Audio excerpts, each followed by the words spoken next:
Good day, ladies and gentlemen. We are on the PTR. The Crucible of Storms is upcoming, and we have some interesting new loot coming. Let's take a quick look here. We're going to look at a few of the items today. We're not going to look at all of them because there's quite a lot. Obviously, it's a full raid's worth of loot. But this is affixed gear. So we recently looked at the developer of WoW Loot doing a talk on the lessons they learned, some of their thought processes, things like that, where it went into WoW's loot. And in vanilla, all the way back in vanilla, they realized a problem. They could easily make super interesting loot, and they did. Problem was easily abusable in the wide world of an MMO that's being played continuously by many millions of people, and that meant that balance issues were a big problem. And I know you're going to say, well, it's not as if balance is great now. It was more a case of there are items that could be so interesting and so maneuverable that not only would it lead to some specs be going crazy, but at the same time it allowed for serious bug abuse or abuse of these items on bosses and things like that, making them way easier than they should be. And therefore they kind of had to make their loot boring, at least in Blizzard's mindset. I don't agree with that. And it's seemingly now Blizzard doesn't agree with that. So it's a problem they've known for probably the last decade, is their loot is really boring. And it's got more boring over the years as they've tried to simplify it and meet the demands of the audience, who are so focused on things like item level and ridiculous things like that. Now they're trying something different. So the Crucible of Storms, all the gear in here is affixed gear. That means that when you mouse over it, it has like a paragraph's worth of text about what it actually does. So if you come through here, you can see they've all got these interesting affixes on here. If we go to all classes, you see this is everything. There's no straightforward gear in here at all. Yeah, no straightforward gear. Everything does something else. Doesn't matter what class you are. No Azerite armor in here at all. All interesting or semi-interesting affixed loot compared to this. So if we look at these legs here, standard legs you would see in the game right now would be just something with crit and haste on. This one, though, the legs from the Crucible of Storms, they have just critical strike rating. So take note of that. You are giving up something in order to maintain balance. That's the point. They can't have just stupid overpowered items. So it only has one extra secondary stat on here compared to the usual two. But it also comes with this. It has these legs have an on-use effect. Open a fissure to the void beneath you for 12 seconds, increasing your haste by 572. Moving out of the fissure will cause it to collapse, dealing shadow damage to you with a 1-minute cooldown. I can already hear the Shadow Priest salivating. Like yes, so let's talk about the idea of this loot. For some classes, it looks very tempting. For other classes, it looks like a complete waste of time. And that is always going to be the difficulty when creating items like this that aren't spec specific. So it's not a case of this will do something to one of my balance talents. This will do something to one of my Shadow Priest talents. This will do something for one of my rogue talents, which can get difficult. So let's make it simple. Even if I was a warrior, these legs reduce the cooldown of Heroic Leap by 10 seconds. Things like that, right? That can change your gameplay quite significantly and be a noticeable character progression, because that's what it's all been about in BFA, is a lot of people feeling there is no character progression whatsoever. The side effect of it being rather generic, and this just being cloth, is that for some people it's just a waste of time. And yesterday when we looked at the brand new boss Unat in the Crucible of Storms, the concern was from many players is that this raid is just an entire waste of time and dead on arrival, DOA, when it actually gets here. Yeah, that's a bit of a problem, because nothing in here interests me whatsoever, because for the class and the spec I play, all this loot is a waste of time. Now, that's a side effect, but, I mean, come on. We've got to be happy Blizzard's trying this stuff out. We have to be happy Blizzard's trying this stuff out to give people more things to think about. This is really good for Shadow Priests. And honestly, if we look back historically through WoW, there have been items that are really, really fucking good for certain classes and specs. And as a guild, if you're in an organized guild, a team-based guild, people don't mind going and clearing, certainly a 2-boss raid, to get that rogue, that really good piece of gear, because he's not just a rogue, which is obviously what a lot of the community see players as, rogue, priest, whatever. It's Tom, right? It's Gary. It's a friend of ours, and we want him to have that because we want him to have that in the next progression raid, because that's awesome, and that's really good, and I would hope the guys would do the same for me. Reciprocal nature of these kinds of systems. So Let's look at a couple of the more interesting ones. I think that's the best way of tackling this. I'll leave a link down below, or you can jump on the PTR and check this out. As far as I know, last time I checked, the Crucible of Storms loot was not on the live server yet. You couldn't check it in the Dungeon Journal, but that might have changed. That might have changed. I didn't check it. I'll be honest, I did not check that before we started recording today. Some other notes then is, let's look at some of the more interesting ones. So one of the ones people spotted early in the data mining was this thing here, the Harbinger's Inscrutable Will. As you can see, this is the heroic version, item level 400. The new raid is supposed to go hand in hand with the Battle for Dazora lore. Equip. Your damaging abilities have a chance to launch an Oblivion Sphere at your target, inflicting 13,000 shadow damage. On impact, the spear will shatter towards you. You will be silenced for half a second if struck. So we've got that same sort of thing like we saw with the legs, where they removed a secondary stat to give you some kind of bonus. In this case, the negative effect is, of course, the fact that this thing is going to do some damage, but it's also going to potentially silence you. And that raised a number of questions for people who talked about this item. One, how quickly does it move and does it hit you? Like, can you see it happening? Two, does it hit friendly targets? And three, is this item powerful enough to warrant potentially being silenced? Now, being silenced for half a second is a very, very variable punishment. If you have spellcasts that are really quick all the time, so you'll stand, like as a boomkid, my spellcasts are pretty goddamn quick, especially when my procs get going. Even without any procs, just in standard gear, it's 1.9 seconds for like my longest spellcast. Being interrupted for half a second ain't that bad for me. However, there are several classes that have considerably longer spellcast times. Certainly if they're channeling a spell where being interrupted and having that prevented is a big damage loss. That's a big deal. So again, it's variable, something we should expect from items like this. And I should also point out here, I did mention then, does considerable amount of damage to warrant this punishment? Should I be affected by it? I do feel like most of the items you're going to see today do a seriously unimpressive amount of damage. Like, on the face of it, they don't seem worthwhile wearing. I'm going to say that right now. We did significant testing yesterday with melees and another caster to test out all the queries you guys might have. And our general consensus at the end of it was, none of these items are worth giving up just having a flat secondary stat throughout an entire fight. But that might change. This is the PTR. The items might get tweaked and whatever. Let's take a look at this Oblivion Sphere then. So it's a relatively low proc chance, which means, of course, while recording, it will proc all the goddamn time. That is just the nature of the beast, unfortunately. But hopefully we'll see this. So my aim here, I'm not using cooldowns or anything. I actually want my character to be less flashy. Let's create a little bit more room here. I don't want my character to be particularly flashy because I obviously just want to kind of make sure you see the spell effect going off. So what you'll see is an orb shoot out of my head and kind of lob itself in an arcing motion over to the enemy. Then we'll see the spears. So I'll get it to proc a couple of times because you're going to see there's a little randomness with this thing. As you can see, it's not proc yet, at least if unless I missed it at some point, but I don't think it is. It's a relatively low proc chance. Again, like I said, a lot of this stuff, like this trinket in particular, just doesn't seem to do anywhere near enough. There it goes. Blop. And... oh, easy for me. Right. So now you've seen it, right? I've got to proc it again. The direction the spears travel is entirely random. It is entirely random. Now, it also it kind of comes like a game of dare or chicken. Like you do with the turtle boss in Freehold. Like, don't move from the shells. A little game that most players who go into that encounter do, especially if you're playing with friends. It's like you're a pussy if you move. Is that the spear's direction can go anywhere. They can be very spread out.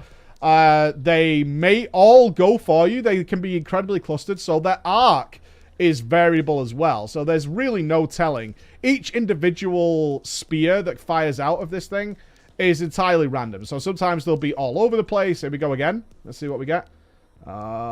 Easy. Didn't even have to move. Look at that. So you can see those two were kind of clustered together. Another one. Now, you will notice, and this is pure RNG, I haven't had to move yet. Like, having the trinket has caused me no consequence whatsoever because none of the spears have actually traveled to me. Here we go again. And got me. There we go. That one got me. It's totally random. It's not a bad effect. So you can see the interrupts is half a second. It's not a big deal. But that will vary depending on the length of the spellcast you guys are doing as to how punishing that effect actually is. So let's answer a couple of common questions. I'm going to put some different footage in here. Can friendly players, can you see other people's trinkets? Yes, absolutely. This kind of kills this trinket so far for me. You can, if you have somebody else in your raid group who has this trinket, then you can absolutely see their shadow spears. And no, with all the spell effects going on, certainly in a raid environment, and certainly if you are like clustered with several players, you absolutely do not know this thing is coming. Like, it's very, very awkward to see whether or not the orb has flown out. You'd have to be like focused on it completely, which you're never going to do. In order to tell whether it's yours. And even if you're stood on top of each other, even if you see that animation, you still don't know if it's yours or not. It does not silence you, though. Other players' spears will not silence you, but... Come back to me. But if you are, like, trying to actively avoid it, so you're moving a lot, that could be way more punishing than just standing still and taking the half-second interrupts. So, in that, it's a kind of interesting trinket, but I also feel that, certainly if we look at the Crucible of Storms, which is a void-based raid, then it's a little bit awkward to even justify this, because for a lot of players who aren't using the trinket, it looks like a raid mechanic.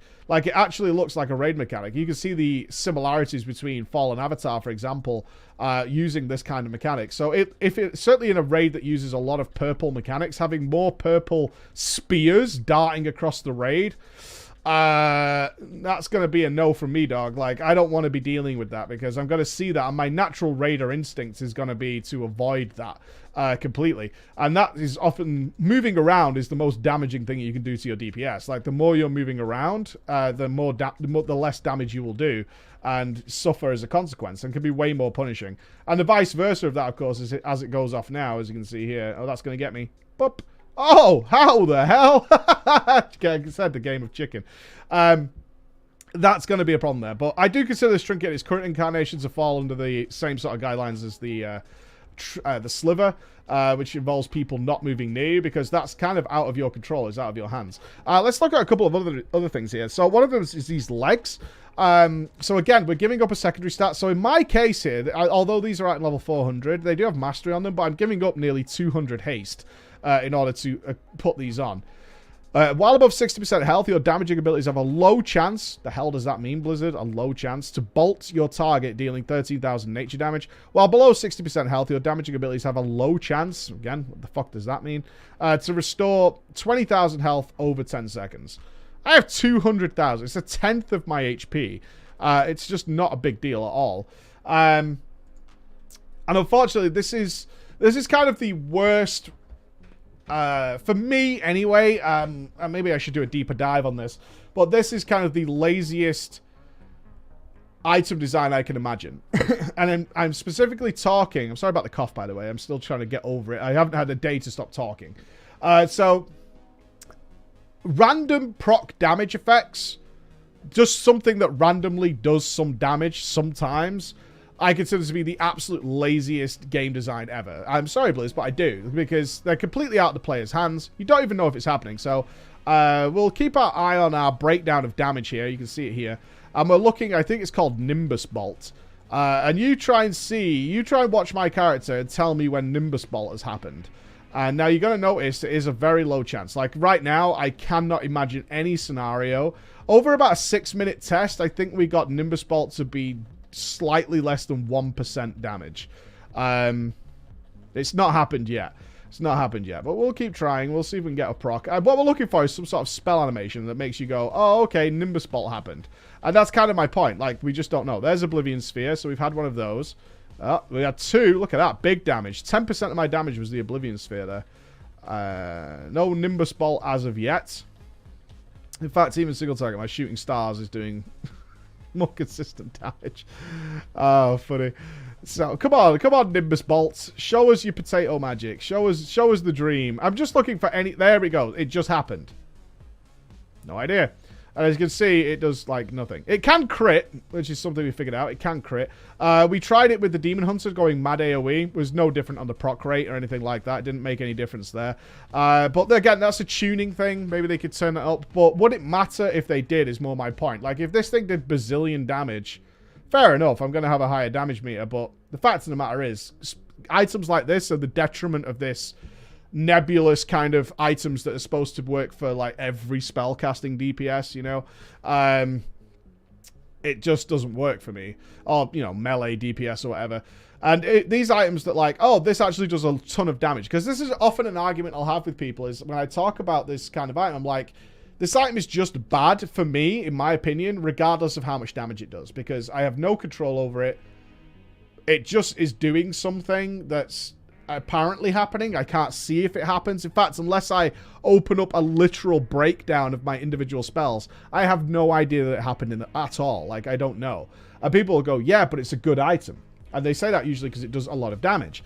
Same with a lot of the Azerite gear. And why I have such a problem with Azerite is, in many cases, I just didn't know if it was happening at all. But people go, yeah, but it's a good item because it does a lot of damage. And that's about the end of the discussion there, because I think this stuff is bad.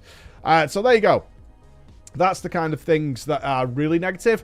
On the flip side, though, we have some really niche items, and niche is a good thing. Niche makes your character's build, setup, the gear you're wearing, way more interesting. And having niche items is very cool. So let's look at this healing trinket here for a moment.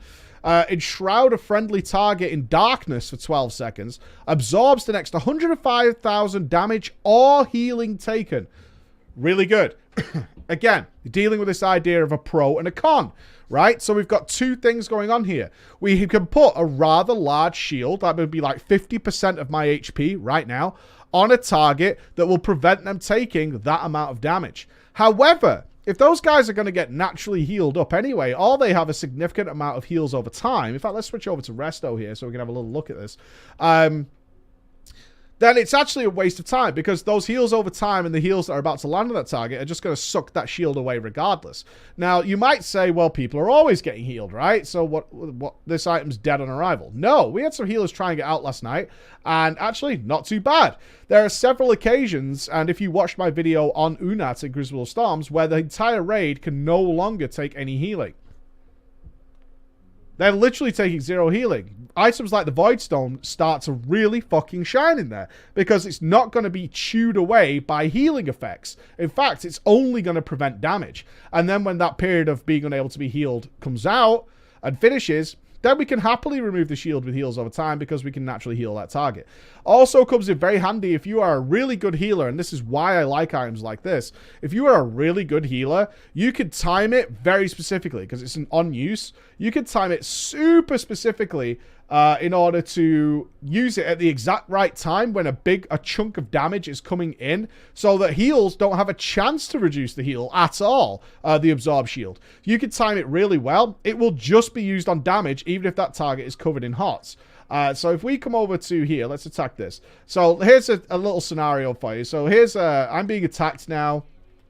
So these are standard hots. I'm not doing anything special. I've got Life Bloom, Regrowth, and Rejuve on me. Now, what I want you to watch, I'm going to let my health dip a little bit here in order to see this. So you can see on my raid frames here, you can see there's like a little gap. That's the incoming healing I'm receiving. So as you can see, as my healing's kind of worn off, that I haven't got that, but you can see the incoming healing coming here. So watch, it's quite a lengthy, if I use the trinket on myself, boom, you see that giant shield? And also see how it is absorbed. So it just held my health for a little period of time there. It got chewed away. It's gone already. Like, that was it. It was gone and done. But the potential here for really good usage is massive. It is. There's a good potential here for really good usage. And that can't be ignored. The worst... This trinket is crap in the hands of a bad player. In the hands of a good player, there are a lot of uses. Not all the time, though. Because you're certainly giving up other passive effects. Because its only purpose is raw intellect. And as we know, if you've been simming... Oh, I was going to show you something cool then. I haven't got it around me. Never mind. If you've been simming or working it out, then you'll be like, okay, flight intellect ain't that great for me anymore. Having mastery or having haste and things like that is actually just generally way better. Certainly over the course of a fight. And if the fight isn't providing you good opportunities, so I talked about Unat's definitely got some good opportunities. Massive incoming tank damage is a reasonable opportunity. Just saving somebody's life for a moment, if they're going to end up in that scenario, is a good opportunity. If you don't have those opportunities, then this trinket is a waste of time. It's all up to the player to use it. But in the hands of a great player, it has lots and lots of uses, which I really, really like. Okay, let's look at some other stuff. So this one is like a leather boots here. As I said, I'm not going to go through all the items, but just give you an idea of what's going on here. So once again, just one stat, so we've only got versatility on this one. However, your auto attacks grant untouchable for 15 seconds, stacking up to 15 times. Untouchable grants 13 critical strike, taking any damage, removes all stacks of untouchable. So it's that pros and cons scenario again.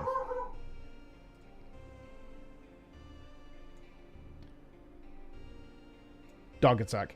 The pros and cons scenario again, which is that you will overall, so that we're not going to take damage from this training dummy, so let's get this going. So you can see here it's stacking up.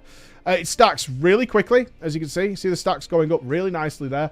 But it will overall grant you more secondary stat. Yeah? Than you would have from an ordinary pair of boots. So when it stacks up, it's actually giving us 202 critical strike rating on top of a 98 versatility. If I compare that to a higher level pair of boots, I get 100 crit and 91 mastery, significantly less than I'm gaining by having this pair of boots on. But it comes with a trade-off. You don't have it all the time. So you have to decide on the encounter by encounter basis, despite the fact that this overall, I just want to point out here, I haven't run the numbers. Overall, this might be better because even if I click this buff away and attack something that's dealing damage to me, let me just spec feral for a second so it's a little bit more accurate. Trinket proc rates and item proc rates can be a little skewed depending on which role you've taken. I'm not sure if some of you are aware of that. It doesn't always happen, but it can happen, so I don't want to mislead anybody here. So if we switch over to feral, and I believe it's just auto attacks that do it. So that's something to bear in mind as well. It's like, how often are you auto attacking, right? Is it auto attacks?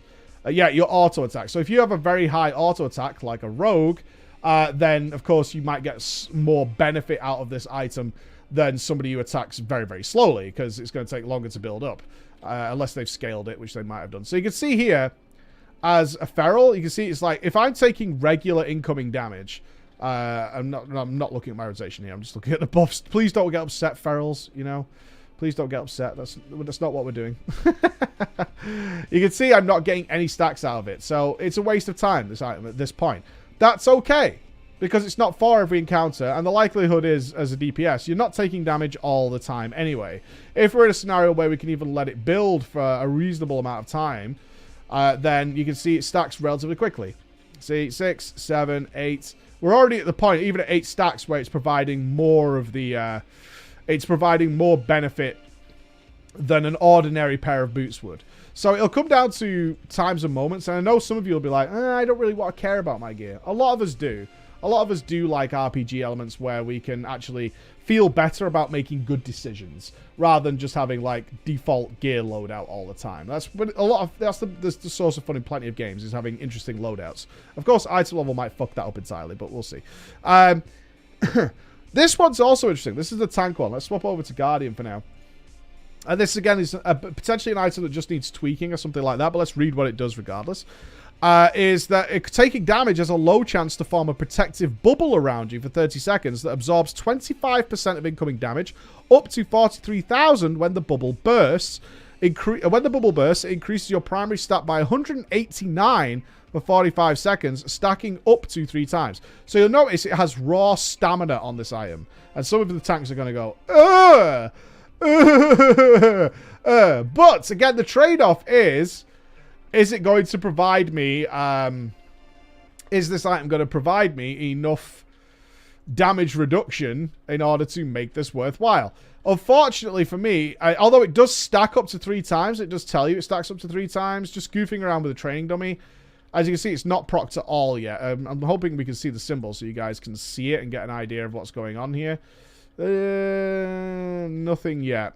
I could never get it to stack beyond 2. I got lucky, and I will say this, I got lucky once and it stacked to 2, and that was about it. But it's potentially it's just a tweaking issue. Maybe the Blizz will have a look at it and see what's going on. Who knows? Who knows? Oh, there we go. We've got it. There it is. So there's the Custody of the Deep.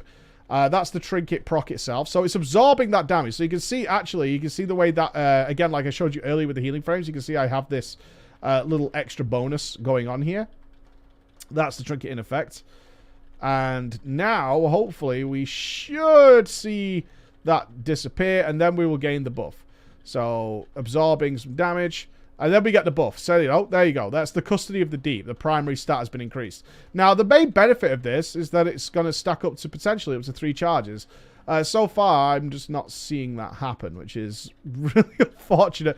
Hopefully, during the recording, we could get something to happen, but it's unlikely. So we'll wait the 25 seconds just to see whether we can actually get this to happen. It would be nice if I could get it to happen. Let's just put it that way. Nothing yet. Come on, baby. Show me, because we're taking pretty regular damage here. I know the tanking dummy isn't ideal. I mean, it's not exactly a sophisticated piece of kit. Let's put it that way.